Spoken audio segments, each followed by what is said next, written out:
Esta es una producción de Grupo Fórmula. Encuentra más contenido como este en radioformula.mx. Luis Ernesto, hace rato tú dijiste, y esto se me hace muy interesante, que parece que estamos queriendo llevar el país de vuelta al pasado, pero al pasado de hace 50 años, cuando el PRI era el poder total y absoluto, y sí me preocupa esto. Pero ¿sabes qué, Eduardo? No es tanto el PRI como poder absoluto, es el concepto de que el Ejecutivo es el poder y es el que decide y el que define. Es decir, la definición de hacia dónde va a ir México, cómo va a ir a ese lugar México, la maneja directamente el Ejecutivo.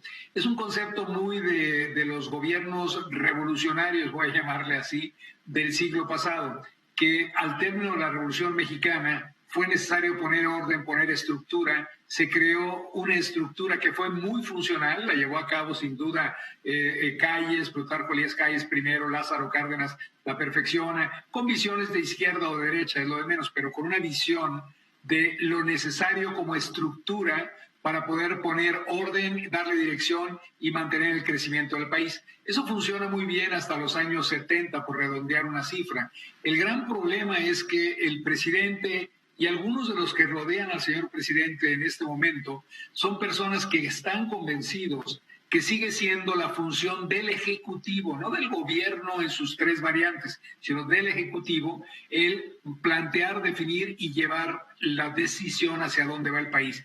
Creo que esto es algo que es triste en ese sentido, porque necesitamos entender que el México del siglo XXI, del año 2020, no es el México de 1970, son 50 años de diferencia.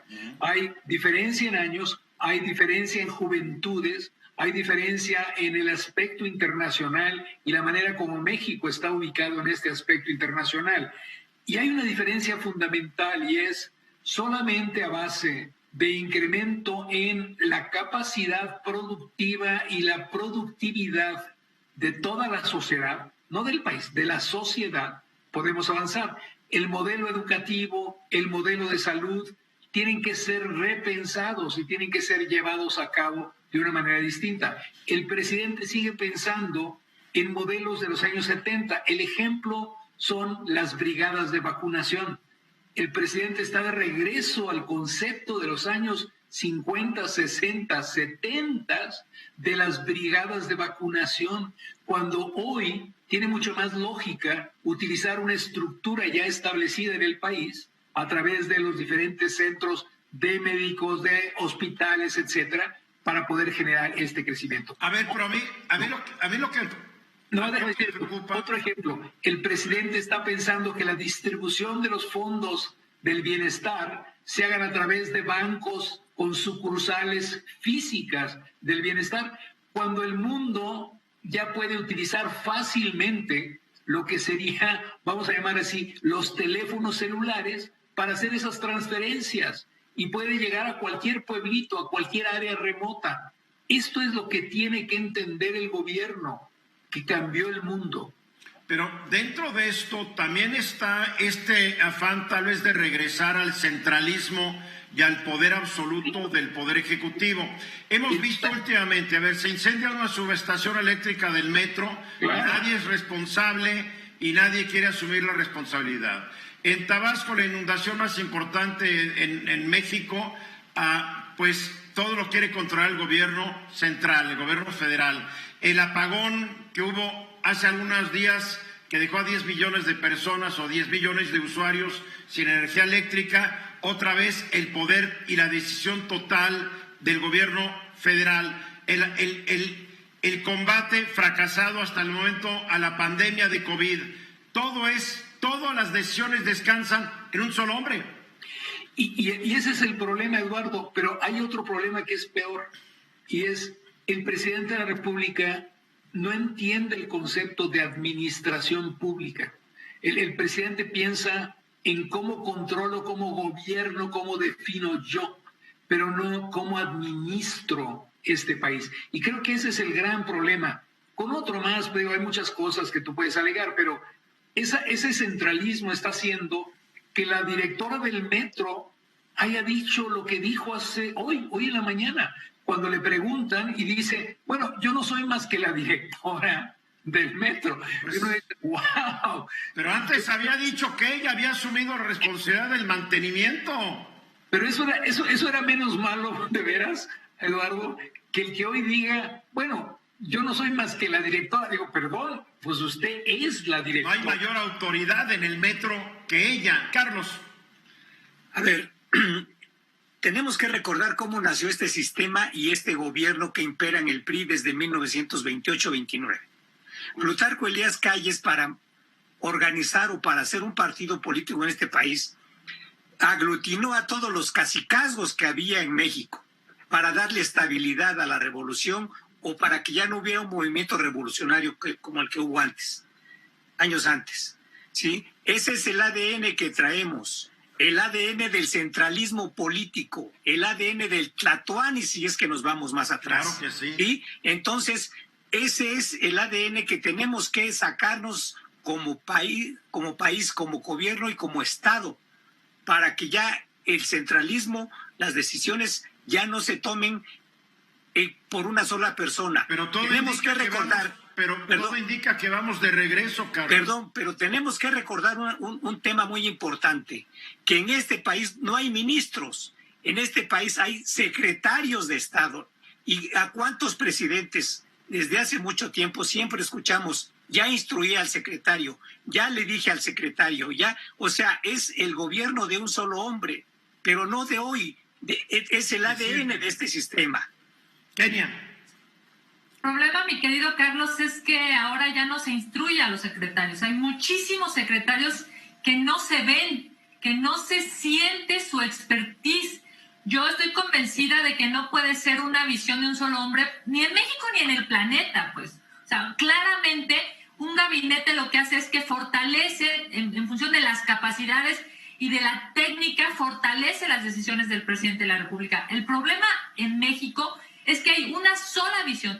La definición para inundar Centla en Tabasco, según lo dijo en sus redes sociales, fue de él, fue del presidente, no de un ingeniero, no de la CFE, no de quien debería tener el conocimiento técnico para resolver eso y en su caso definir cómo haber sacado a las personas, cómo haber privilegiado la vida y el patrimonio de las personas. Por eso el problema de fondo, y con esto concluyo, es no puede ser todólogo, ni él ni nadie. A ver, ni él, Felipe Calderón desató la guerra por decisión unilateral, no le consultó a nadie. Él desató la guerra, ese es otro ejemplo de centralismo. Sí, es un centralismo que nos ha dejado atrasadísimos. Luis Ernesto. Sí, yo creo que el punto que estamos discutiendo es el punto fundamental, que es, si en verdad quieres una transformación y lo que estamos diciendo nosotros es, debe haber ministros, etcétera, lo que deberíamos haber pensado, lo que el presidente debe haber pensado, es una reestructuración completa del sistema político administrativo del país. Pero el presidente no pensó en eso. Y eso es una verdadera 4T. Claro, nadie lo ha pensado. Todo lo que quieren es un regreso al pasado. Y ahí, debo decir, concuerdo con Carlos. A lo mejor se sorprende Carlos de que concuerdo con él, pero por un detalle, porque el presidente está regresando al concepto de Calles, efectivamente, que era el corporativismo. Es decir, yo no tengo una visión común, lo que tengo es una estructura que a través del cohecho arma una posición común. Por eso tiene tantos problemas el día de hoy, porque no le alcanzan los puestos a Morena para todos los intereses que hoy existen. Que esa es la gran diferencia con el México de Calles, con el México de Cárdenas. Hoy no le alcanzan los puestos al presidente, al gobierno. Ni las horas del día para resolver todo. Ni las horas del día. Por eso hay que cambiar la visión y entrar a una visión de administración pública. Pero el presidente no puede hacer eso porque el presidente también trae un léxico que es terrible. El presidente, por ejemplo, en una reunión mañanera, saliendo de su reunión del G20, critica palabras y empieza a decir, voy a hacer mi propio diccionario, porque el diccionario neoliberal que yo veo no se entiende por el ciudadano común. Por ejemplo, estuve en la reunión del G20 y se habló de la palabra holístico. y empezó a criticar el concepto. Y luego llegó y dijo, y también se usa empatía y se usa resiliencia. Y eso no tiene, digo, señor presidente, esas son palabras que tienen vigencia desde hace 20 años en México y usted apenas hoy las está viendo y tratando de entender. Señor presidente, desde su léxico hasta las acciones que está tomando son anticuados, necesita modernizarse. Y ahí es donde yo creo que traemos un problema, porque el presidente cree que ahorrar es gastar de una manera diferente. Yo no veo ningún ahorro en lo que ha hecho el presidente. El gobierno de México sigue teniendo el mismo déficit que tenía previamente. Entonces no ha ahorrado, porque la definición de ahorro es tener ingresos excedentes guardados para lo que serán fenómenos futuros. Aquí se han ahorrado recursos de muchas dependencias para seguir con las obras que él quiere. O le baja los salarios a los funcionarios públicos o les pide una contribución de su aguinaldo, O gastar en el no mismo. para ahorrarlo, para gastarlo en algo más. En fin, eso es lo que la gente votó. No sé si la gente votó realmente para lo que está ocurriendo ahorita. La gente votó hartazgo con la corrupción, con una corrupción que se pensó que se iba a eliminar desde el cambio con Fox y que no se eliminó. El hartazgo nos trajo al presidente López Obrador.